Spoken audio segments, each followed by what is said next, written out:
Halo semua, perkenalkan nama saya Siska Anita Berutarigan, NPM 2315010193. Dalam video kali ini, saya akan menjelaskan tentang modul ajar yang telah saya buat.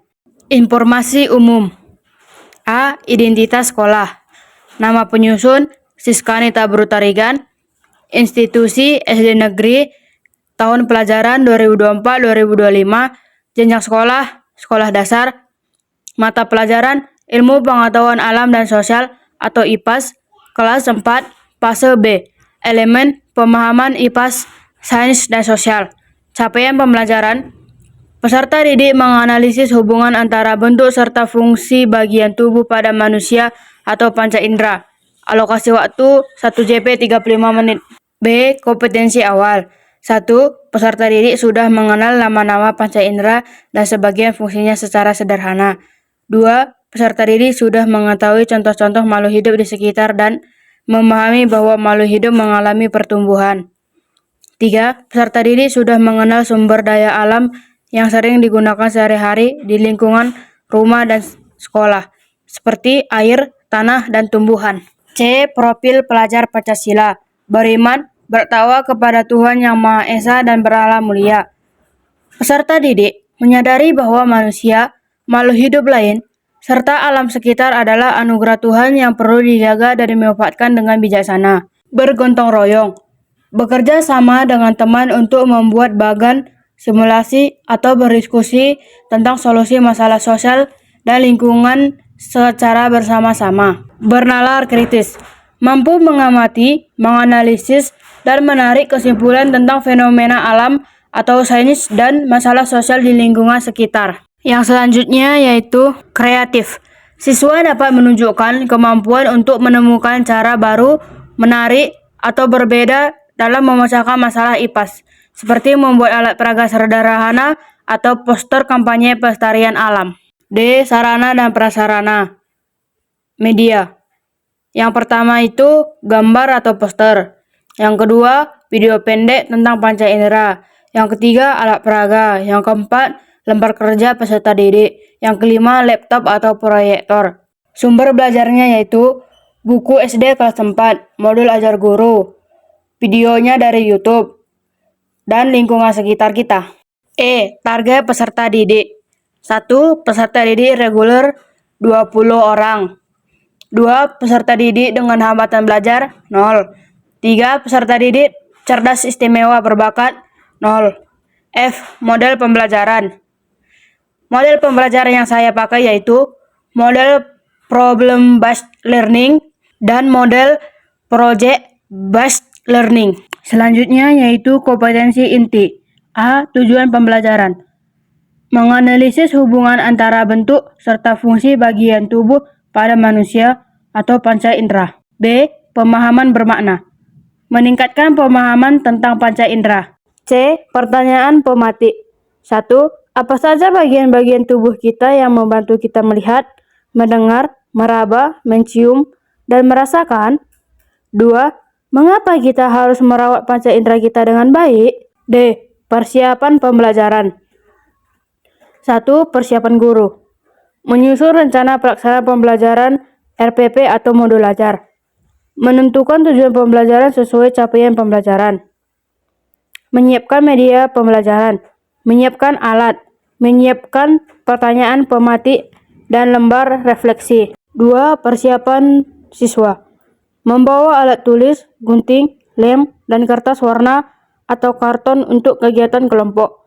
Membawa buku tema atau IPAS kelas 4 sebagai bahan belajar. Berpakaian rapi dan siap mengikuti kegiatan belajar kelompok maupun individu. Siap menjaga kebersihan ruang kelas dan lingkungan saat kegiatan observasi jika ada. E. Kegiatan pembelajaran. Pertemuan ke-1. Pendahuluan. 1. Guru mengucapkan salam dan menyapa siswa. 2. Guru mengajak siswa untuk berdoa bersama. 3. Guru memeriksa kehadiran siswa. 4. Membuka pembelajaran.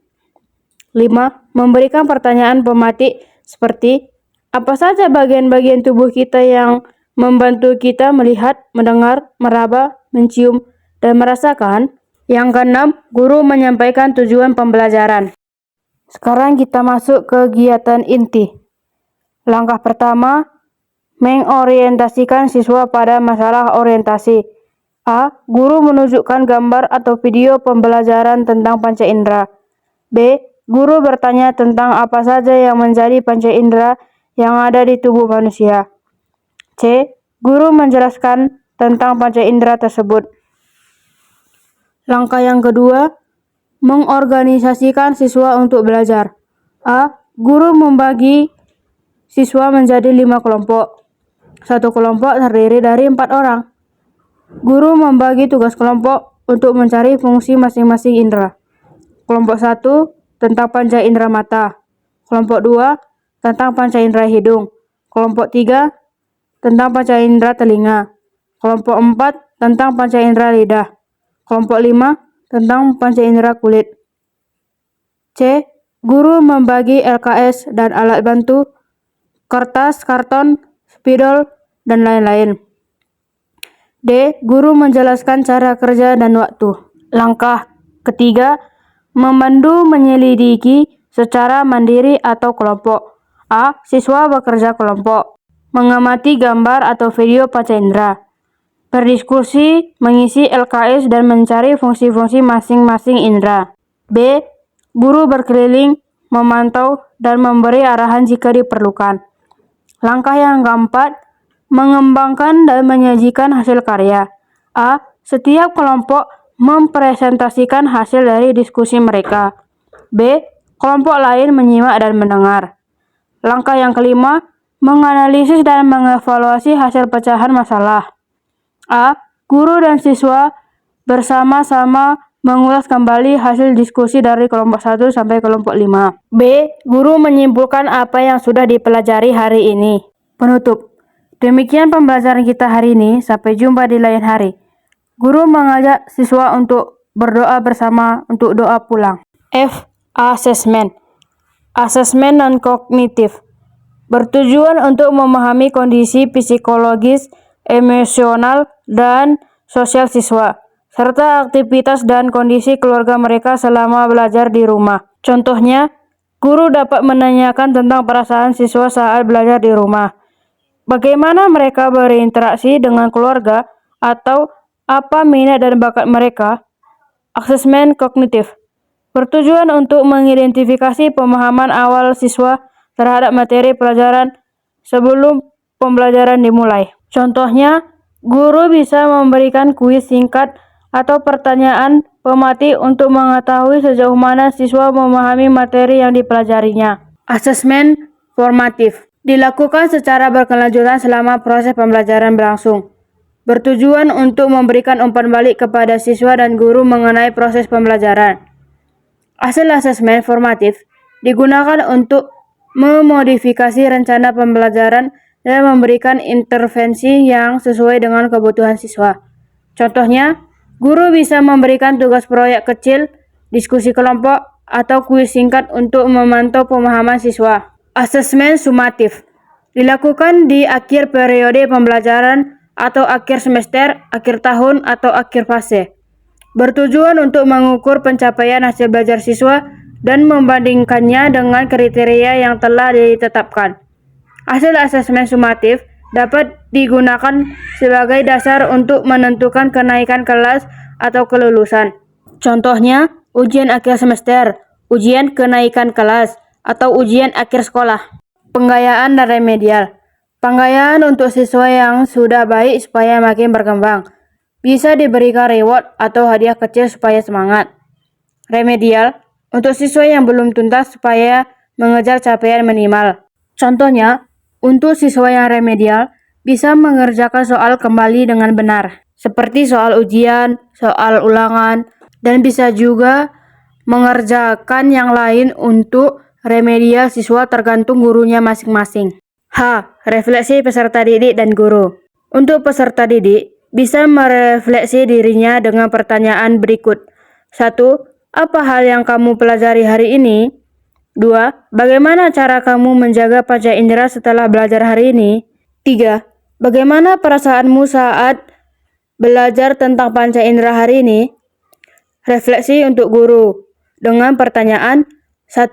Apakah semua siswa aktif terlibat dalam kegiatan belajar?